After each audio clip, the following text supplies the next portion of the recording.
সাম্প্রতিক সময়ে এই বইটা পড়ছি।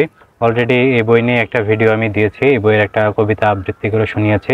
সেই ভিডিওতে বলেছিলাম যে এই বইটা পড়তে পড়তে বেশ কিছু কবিতা আসলে আমার কাছে প্রিয় হয়ে উঠবে। সেরকমই আসলে হয়েছে, অর্ধেকের বেশি পড়া শেষ হয়ে গেছে। তো আজকে এই বই থেকে ওইরকমই একটা দুইটা কবিতা আমি আবৃত্তি করে শোনাবো। তো কবিতার প্রেক্ষাপট যদি আমি বলি, কবিতার মূল প্রেক্ষাপট হচ্ছে গত বছরের জুলাই আন্দোলন। তো সেই আন্দোলন সম্পর্কিত এই দুইটা কবিতা এখানে লেখা আছে। একটা কবিতা লেখা হয়েছিল জুলাইয়ের 25 তারিখে, আর একটা লেখা হয়েছিল 30 তারিখে। তো প্রথমে আমি হচ্ছে 25 তারিখেরটা আবৃত্তি করে শোনাবো, দেখা যাক কতটুকু ভালো হয়। তো চলুন, প্রথমে যেটা আছে 25 তারিখে যেটা, সেই কবিতাটার টাইটেল হচ্ছে মিছিল কিংবা দুঃস্বপ্ন। তো আবৃত্তি করা যাক। কান্না নাকি টিয়ার গ্যাস জানি না, নৈশ শব্দ নাকি কানের কাছে সাউন্ড বম ফাটলো, সবকিছু দুঃস্বপ্নের মতো মনে হয়। সমস্ত যুদ্ধ ও বীরত্বের গাথা মিথ্যে মনে হয়। সমস্ত দেশ ও দেশাত্মবোধ উবে যায়। নিজ চোখকে ঘৃণা করি। চোখের সামনে মাথায় ধাতব গুলি নিয়ে পড়ে যায় আমার বন্ধু, আমার ভাই, একদম বিনা কারণে। আমি বিশ্বাস করতে পারি না, সিনেমা নয়, পাতানো দৃশ্যায়ন নয়। তবু বুকে একটা গুলি নিয়ে কিভাবে আরেকবার বুক পাতা যায়? দৃশ্যটা বেয়ারা বালির মতো চোখের ভেতর আটকে থাকে। লাশ ঢাকতে পাতা হয় কারফিউ। ভাবি, কারফিউ অর্থ কি? রাষ্ট্রীয় হরতাল? না, বোধ হয় দেশশুদ্ধ জেলে ভরার নাম কারফিউ। অর্থবোধ সমস্ত ভেঙে পড়ে, আর সমস্ত ইতিহাসও যদি ভুলে যায়। কিন্তু এই দুই চোখের কসম, যতটা বর্বরতা দেখালে একেবারে বিনা কারণে, কোনো কিছুই তার ভোলা হবে না। সব মনে রাখা হবে, সব কিছু মনে রাখা হবে। তো এটা হচ্ছে মিছিল কিংবা দুঃস্বপ্ন কবিতা। এরপরে 30 তারিখে যেটা লেখা হয়েছিল সেটা হচ্ছে যে ঐক্যের চূড়ান্তে। তো এটাও একটু আবৃত্তি করার চেষ্টা করি, দেখা যাক কতটুকু হয়।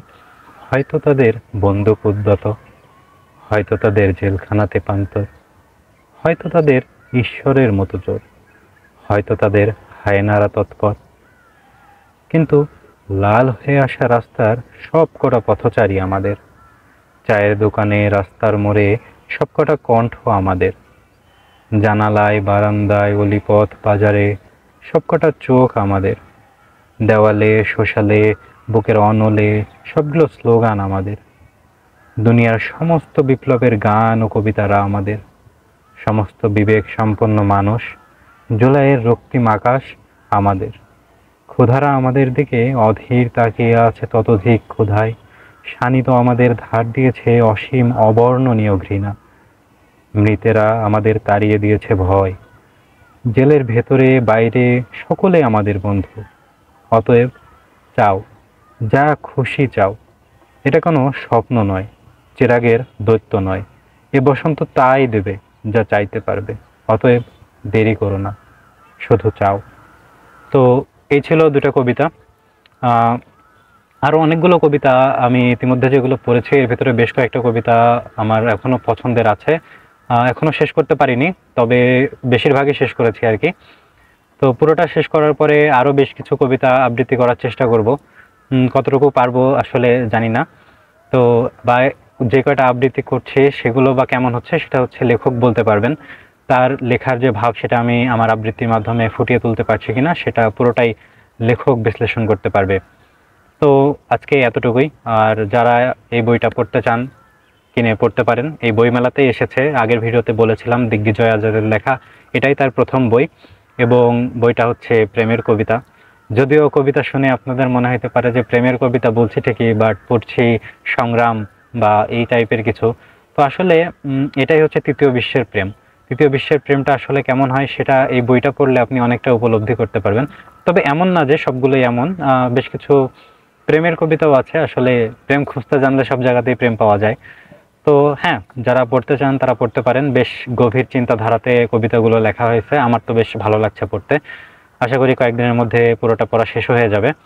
এরপরে হয়তো আর দু একটা ভিডিও এই বইটা নিয়ে দেব, কবিতা, অবশ্যই কবিতা আবৃত্তি। তো আজকে এই পর্যন্তই। ধন্যবাদ সবাইকে দেখার জন্য।